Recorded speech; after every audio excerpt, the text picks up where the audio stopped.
আসসালামু আলাইকুম। জানিয়ে দেব সর্বশেষ আপডেট বাংলা সংবাদ। শুরুতেই শিরোনাম।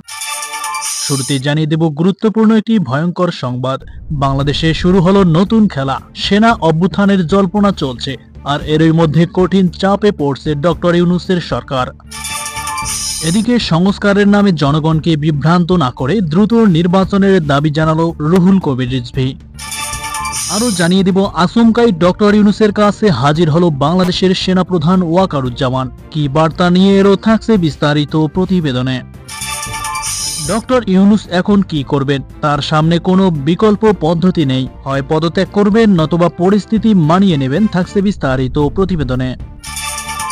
সব শেষে দেখবেন ডক্টর ইউনূসকে সরানোর প্ল্যান ফাঁস। রাষ্ট্রপতির সঙ্গে সেনাপ্রধান ওয়াকারুজ্জামানের সাক্ষাৎ হয়েছে। এতক্ষণ শুনছিলেন সংবাদ শিরোনাম, এবার বিস্তারিত। ডক্টর ইউনূস এখন কি করবেন? তার সামনে বিকল্প খুবই কম। পরিবর্তিত পরিস্থিতিতে তার নেতৃত্ব অনেকটাই চ্যালেঞ্জের মুখে। হয় তিনি পরিস্থিতির সঙ্গে মানিয়ে নেবেন, না হয় পদত্যাগ করবেন। সর্বশেষ খবরে প্রফেসর ইউনূস ইতিমধ্যেই অভ্যুত্থানের নায়কদের ডেকে বলেছেন, তোমরা সংযত হও, না হলে আমি পদত্যাগ করব। সেনাপ্রধান জেনারেল ওয়াকারুজ্জামান কয়েকটি মৌলিক বিষয়ে সরকারের সঙ্গে তার মত পার্থক্যের কথা জানিয়েছেন। সকল স্তরের সেনা কর্মকর্তাদের তিনি বলেন, ডিসেম্বরের মধ্যেই নির্বাচন দিতে হবে, যেটা ডক্টর ইউনূস কখনো স্পষ্ট করেননি, করবেনও না। তার উপদেষ্টারা সবসময় পানি ঘোলা করেছেন। তিনি ডিসেম্বর থেকে জুনের কথা বলে নির্বাচনকে অনিশ্চিত করে তুলেছেন। বারবার দাবি তোলা সত্ত্বেও তিনি বিষয়টি খোলাসা করেননি। সেনাপ্রধান জানুয়ারি 2026-এর মধ্যে নির্বাচিত সরকার দেখার প্রত্যয় ব্যক্ত করেছেন। রাখাইনে মানবিক করিডোর নিয়ে জাতিকে অন্ধকারে রেখেছেন ডক্টর ইউনূস। নীতিগত সিদ্ধান্ত নেয়ার পর বিভ্রান্তির বেড়াজালে ফেলেছেন জনগণকে। অদৃশ্য শক্তির সঙ্গে হাত মিলিয়ে জটিল এক পরিস্থিতি তৈরি করেছেন। জাতিসংঘে মহাসচিব এনে করিডোরের যথার্থতা প্রমাণ করার চেষ্টা করেছেন, যদিও তিনি স্পর্শকাতর এই বিষয়টি নিয়ে কোনো রাজনৈতিক দলের সঙ্গে আলোচনা করেননি। রাজনৈতিক দলগুলো কড়া সমালোচনা করেছে। জামাতের আমিরও বিষয়টি স্পষ্ট করতে সরকারের প্রতি আহ্বান জানিয়েছেন। সেনাপ্রধান বলে দিয়েছেন, আখেরে এটা হবে জাতির জন্য আত্মঘাতী। সেনাবাহিনী করিডোর মানবে না, তার ভাষায় কোনো করিডোর নয়। যদিও প্রায় একই সময়ে নিরাপত্তা উপদেষ্টা ডক্টর খলিলুর রহমান এক সংবাদ সম্মেলনে বলেন, তারা করিডোর নিয়ে আলোচনা করেননি এবং করবেন না।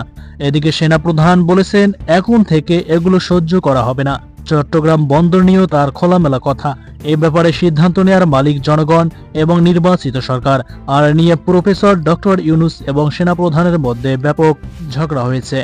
মপতন্ত্র নিয়ে সেনাপ্রধান কথা বলেছেন। 5ই আগস্টের পর এটা ছিল মস্ত বড় একটি চ্যালেঞ্জ। দেশের আনাচে কানাচে পর্যন্ত মপতন্ত্রে স্বাভাবিক আইনশৃঙ্খলা পরিস্থিতি কাবু হয়ে পড়েছিল। মানুষ আতঙ্কিত ছিল। পুলিশের অনুপস্থিতিতে মপকারীরা আইনের শাসনকে তোয়াক্কা করেনি। সেনাপ্রধান বলেন, এখন থেকে এগুলো আর সহ্য করা হবে না। জেনারেল ওয়াকারের অভ্যুত্থানের পক্ষে থাকা ছিল মস্ত বড় চ্যালেঞ্জ এবং ঝুঁকিপূর্ণ। একদিকে পতিত হাসিনার ঘনিষ্ঠ আত্মীয়, অন্যদিকে তার নিজস্ব শিবিরেও ছিল বেশ কিছু বিষয়ে মত পার্থক্য, কিন্তু জেনারেল ওয়াকার পেছনে ফিরে তাকাননি। অভ্যুত্থানের পক্ষেই সায় দিয়েছেন, সমর্থন দিয়ে গেছেন এই সরকারের সব সিদ্ধান্তে। যদিও সরকার প্রধান প্রফেসর ইউনূস অনেক বিষয়ে তার সঙ্গে আলোচনা করেননি।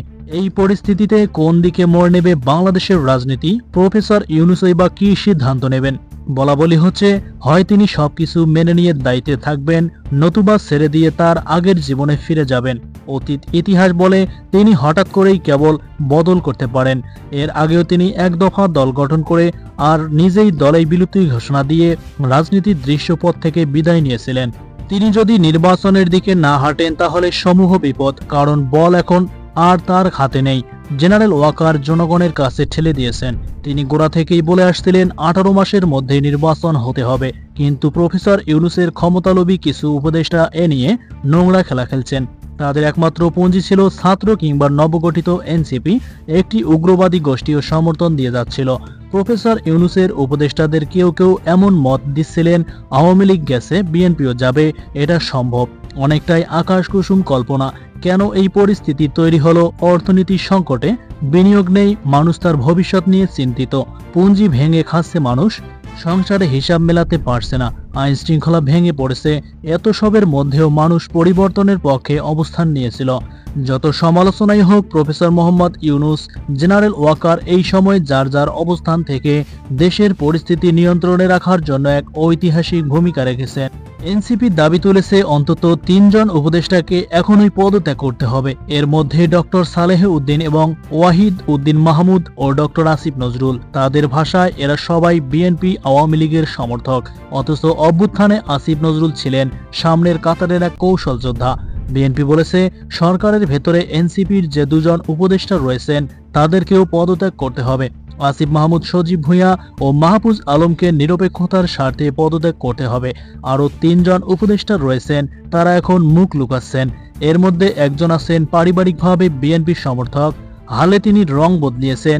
এই পরিস্থিতিতে কিভাবে একটি সরকার নির্বাচন পরিচালনা করবে, অস্বস্তি নিয়ে কি প্রফেসর ইউনূস দায়িত্ব পালন করতে পারবেন?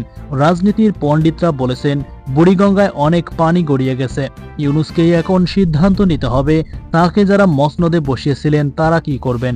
এই প্রশ্নের হিসাব মেলাতে আর কয়দিন যে সময় লাগবে তা বলা বাহুল্য। যাই হোক, এখনো যদি অভ্যুত্থানের শক্তিগুলো ঐক্যবদ্ধ না হয়, নির্বাচনের দিকে না যায়, তাহলে পরাজিত শক্তি আবারও দৃশ্যপটে হাজির হতে পারে, এমনটি মত রাজনৈতিক মহলে। সংস্কারের নামে জনগণকে বিভ্রান্ত না করে দ্রুত নির্বাচনের দাবি জানিয়েছেন বিএনপির সিনিয়র যুগ্ম মহাসচিব রুহুল কবির রিজভী। রিজভী বলেন, এখনো ফেসিবাদের দোসররা রাষ্ট্রের গুরুত্বপূর্ণ দায়িত্বে রয়েছেন, যারা সুযোগ পেলে আবারও ফুঁসে উঠবে। এসব দোসরদের বিচারে অন্তর্বর্তী সরকারকে দ্রুতই কার্যকর সিদ্ধান্ত নেওয়ার আহ্বান জানিয়েছেন তিনি। বাংলাদেশে সেনা অভ্যুত্থানের জল্পনা সেনাপ্রধান উড়িয়ে দিলেও কিন্তু এই জল্পনা ক্রমশ মাথাচাড়া দিচ্ছে। বিভিন্ন প্রতিবেদনে দাবি করা হয়েছে সেনাবাহিনী ডক্টর ইউনূসের নেতৃত্বাধীন অন্তর্বর্তীকালীন সরকারকে উৎখাত করে ক্ষমতা দখল করতে পারে। সোমবার সেনাপ্রধান ওয়াকারুজ্জামান উচ্চ পদস্থ সেনা কর্মকর্তার সঙ্গে বৈঠকে বসেন। তবে সেনাপ্রধান অভ্যুত্থানের জল্পনা উড়িয়ে দিয়ে দেশে জরুরি অবস্থা জারির সম্ভাবনা নাকচ করে দিয়েছিলেন। সেনাপ্রধান ওয়াকারুজ্জামান গুজব রটানো ব্যক্তিদের বিরুদ্ধে কঠোর ব্যবস্থা নেওয়ার হুঁশিয়ারি দিয়েছেন।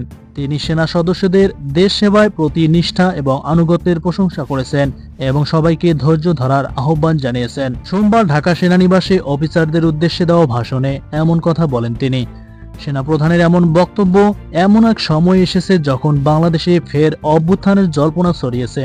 প্রতিবেদনে বলা হয়েছে, দেশের বর্তমান রাজনৈতিক অস্থিরতার কারণে জরুরি অবস্থা বা সামরিক শাসন জারি করা হতে পারে। বিভিন্ন সূত্রে বরাত দিয়ে প্রতিবেদন আরও দাবি করেছে, সেনাবাহিনীর রাজধানী ঢাকায় বিপুল সাজোয়াজান এবং সেনা মোতায়েন করেছে। হাসিনা বিরোধী আন্দোলনকারী সংগঠন স্টুডেন্টস এগেনস্ট ডিসক্রিমিনেশনের সঙ্গে সেনাবাহিনীর দূরত্ব বৃদ্ধির জল্পনার মধ্যেই এমন খবর সামনে এলো। এর আগে 24 সালের 5ই আগস্ট বাংলাদেশে অভ্যুত্থানের চেষ্টা হয়। উগ্রবাদী সমাজবিরোধীরা ঢাকায় প্রধানমন্ত্রীর বাসভবনে হামলা চালায়। তবে প্রধানমন্ত্রী হাসিনা আগেই সেখান থেকে চলে যান এবং ভারতে আশ্রয় নেন। এদিকে আচমকাই ডক্টর ইউনূসের কাছে হাজির হলেন বাংলাদেশের সেনাপ্রধান। হঠাৎ কি হলো, থাকছে বিস্তারিত। সেনা অভ্যুত্থানের পরে 10ই নভেম্বর রাজধানী ঢাকায় প্রথম কর্মসূচির ডাক দিয়েছিল দেশত্যাগী প্রধানমন্ত্রী শেখ হাসিনার দল আওয়ামী লীগ। ওই কর্মসূচি ঘিরে নতুন করে অশান্ত হয়ে উঠেছে ঢাকা। বঙ্গবন্ধু এভিনিউ কার্যালয়ের সামনে আওয়ামী লীগ কর্মীদের বিবস্ত্র করে মারধর করছে বিএনপিরা। আওয়ামী লীগের সমাবেশস্থলে দখল নিয়েছে পাকিস্তান প্রেমী বৈষম্যবিরোধী ছাত্র আন্দোলনের সশস্ত্র ক্যাডাররা। সব মিলিয়ে পরিস্থিতি যথেষ্টই উত্তপ্ত। আর সেই পরিস্থিতিতে আচমকাই অন্তর্বর্তী সরকারের প্রধান উপদেষ্টা ডক্টর ইউনূসের কাছে ছুটে গেলেন সেনাপ্রধান। যদিও দুজনের মধ্যে কি নিয়ে কথা হয়েছে তা সেনাবাহিনী থেকে জানানো হয়নি।